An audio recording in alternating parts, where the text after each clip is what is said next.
My father's funeral was held on a Tuesday. It was raining, which felt appropriate. The heavens themselves seemed to be mourning him. I stood under my umbrella at the cemetery, watching as they lowered his casket into the ground. At 32, I never expected to be burying my dad. A sudden heart attack had taken him at just 65, leaving a gaping hole in my life that I wasn't sure how to fill. Well, look who actually showed up, came a familiar voice from behind me. I didn't need to turn around to know it was my older brother, Michael. 3 years my senior, he had always been the golden child, successful investment banker, perfect family, multi-million-dollar home in the suburbs. Everything our father had wanted for his sons. Of course I'm here, Mike, I said quietly, still facing the grave. He was my father too. Michael moved to stand beside me, his custom Italian shoes sinking slightly into the wet grass. Unlike me in my modest suit from a department store, he wore an impeccably tailored black suit that probably cost more than my monthly rent. Is that what you told yourself while you were ignoring his calls for the past 6 months? He asked, his voice dripping with disdain. While you were too busy with your music to visit him even once after his first heart scare? The accusation stung because there was truth to it. I had been distant lately, focusing on my struggling music career, trying to make ends meet with gigs and part-time work at a record store. But what Michael didn't know, what I hadn't told anyone, was that Dad and I had reconnected in the weeks before his death. Late-night phone calls where we'd finally started to understand each other. Plans for him to come see me perform next month. Plans that would never happen now. You don't know everything about my relationship with Dad, I said. Michael scoffed. I know enough. I know that while you were chasing pipe dreams in Nashville, I was the one taking care of him. I was the one handling his finances, driving him to doctor's appointments, making sure he was eating right. People were starting to leave the graveside now, heading to their cars for the reception at Michael's house. I should have walked away, but something kept me rooted to the spot. Thank you for doing that, I said sincerely. I know it couldn't have been easy with your schedule. My attempt at reconciliation only seemed to fuel his anger. Don't thank me. I didn't do it for you, he snapped. I did it because that's what successful sons do. They take care of their parents. They don't abandon them to play guitar in dive bars. The rain was coming down harder now, drumming against my umbrella. I didn't abandon him, Mike. Save it, Jason, he interrupted, stepping closer. You want to know what Dad really thought of you? He was disappointed, embarrassed that his son was a 30-something failure still clinging to teenage dreams.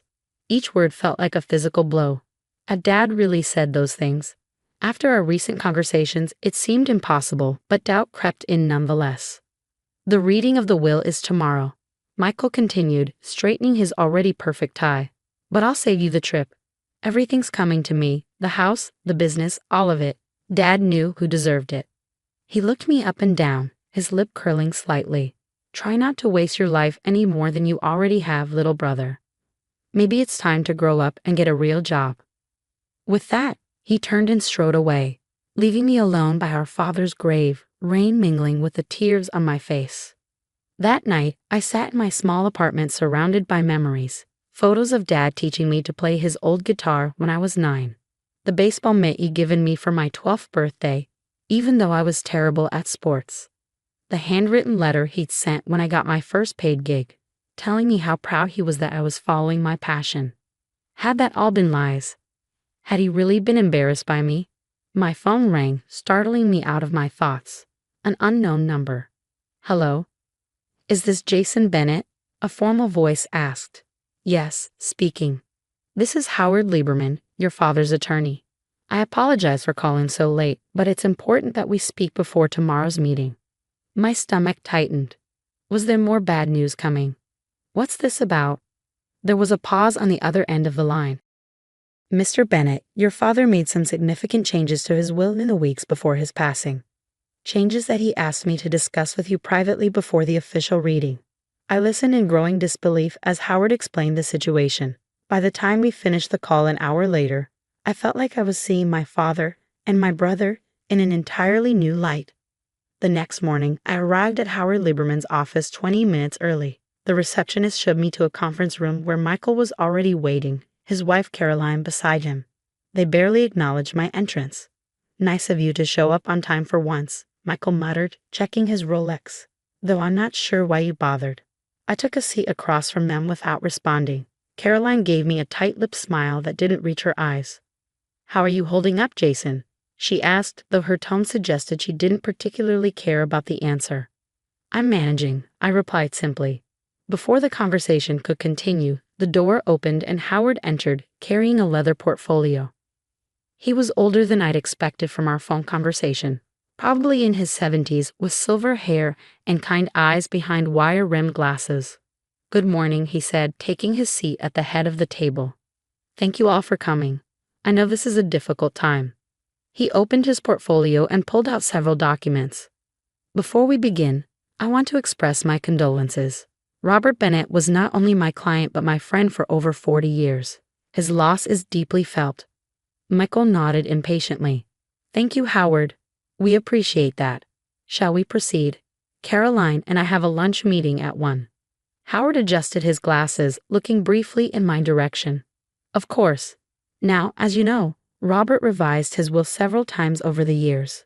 The most recent revision was completed 3 weeks before his passing." Michael smiled confidently at Caroline, reaching over to squeeze her hand. As to the distribution of assets, Howard continued, "Robert was very specific in his instructions." He pulled out a document and began to read. "To my son Michael, I leave my collection of vintage watches, my golf clubs, and the sum of $50,000. The smile froze on Michael's face. "I'm sorry, what?" Howard continued as if he hadn't heard the interruption. "To my daughter-in-law Caroline, I leave my late wife's pearl necklace, which she always admired, and the family photo albums." Caroline's perfectly manicured nails dug into the leather chair arms. "There must be some mistake. The family home at 1452 Oakwood Drive, along with all its contents not otherwise specified, I leave to the Bennett Foundation for Arts Education to be established with the proceeds from its sale." Michael stood up so quickly his chair nearly toppled backward. "This is absurd. What about the business? Dad promised me Bennett Construction would be mine." Howard remained calm, looking up at Michael over his glasses. "I'm getting to that, Michael. Please have a seat." Michael remained standing, his face flushing red. "Bennett Construction Company, including all assets, contracts, and property, I leave to my younger son, Jason, who has shown me in recent years the true meaning of integrity, courage, and perseverance." The room went silent. I could feel Michael's eyes boring into me, but I kept my attention on Howard. "Additionally, I leave to Jason the sum of $2 million from my personal accounts, with the hope that he will use a portion to further his musical aspirations, which I have come to admire greatly." Michael slammed his hand on the table. "This is outrageous. Jason knows nothing about construction. Dad would never do this. The will has obviously been tampered with." Howard calmly reached into his portfolio and pulled out another document. "I anticipated this reaction, Michael. Your father did as well. That's why he recorded this video statement when he signed the new will. With your permission, I'd like to play it." Without waiting for a response, Howard placed a tablet on the table and pressed play. My father's face appeared on the screen, looking tired but determined. "If you're watching this, then I'm gone, and Howard is reading my final will and testament." I imagine Michael is probably throwing a fit right about now. On screen, Dad smiled sadly. "Michael, I love you, son. I always have and always will. But in the past few years, I've watched you change. Success has hardened you. You've become obsessed with appearances, with status, with having more than everyone else. That was never what I wanted for you. The final straw came 3 months ago when I discovered you've been systematically overcharging our longtime clients, many of whom are friends I've known for decades. When I confronted you, you dismissed their financial hardships as not our problem. That's not how I built this business. That's not the legacy I want to leave." My father shifted in his chair, and I could see the pain in his eyes. Not physical pain, but the deep ache of disappointment. "Jason, I know this comes as a shock.